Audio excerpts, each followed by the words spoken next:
Selain menghilangkan nyawa dan memutilasi, Ahmad Arif, si pembunuh wanita dalam koper, juga menggasak uang dari korbannya Rini. Uang yang dicuri dari wanita berprofesi sebagai kasir itu bahkan sempat dikirimkan kepada ibunya. Kombes Pol Wira Satya di Reskrimum Polda Metro Jaya mengatakan jumlah uang yang dicuri sebesar 43 juta rupiah. Uang itu bukan milik korban, melainkan milik perusahaan yang sedianya akan ditransfer ke bank oleh korban. Pelaku Ahmad Arif, 28 tahun, kemudian memberikan uang hasil curian itu kepada ibunya sebesar 7 juta rupiah. Hanya saja setelah itu, Arif kembali meminta uang tersebut sebesar 2 juta rupiah. Meski demikian, polisi tidak menjelaskan secara detail untuk apa pelaku menggunakan uang tersebut. Namun dari hasil penyelidikan, Arif disebut membutuhkan uang untuk biaya resepsi pernikahan yang rencananya akan digelar hari ini, 5 Mei 2024. Diketahui sebelumnya pelaku merupakan rekan kerja korban di perusahaan kantor cabang Bandung.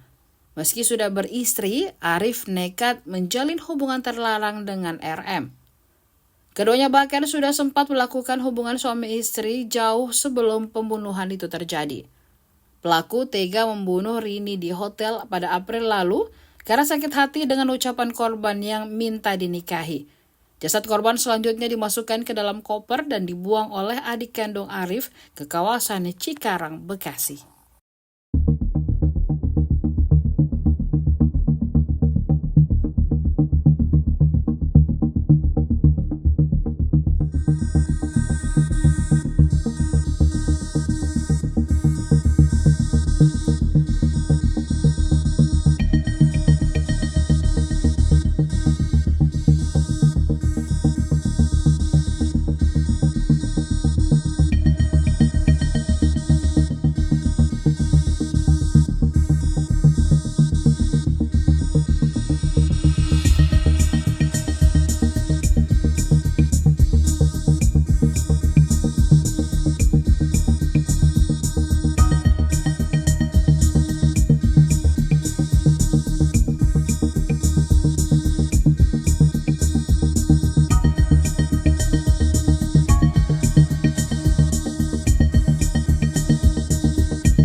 Download Tribun X sekarang, menghadirkan lokal menjadi Indonesia.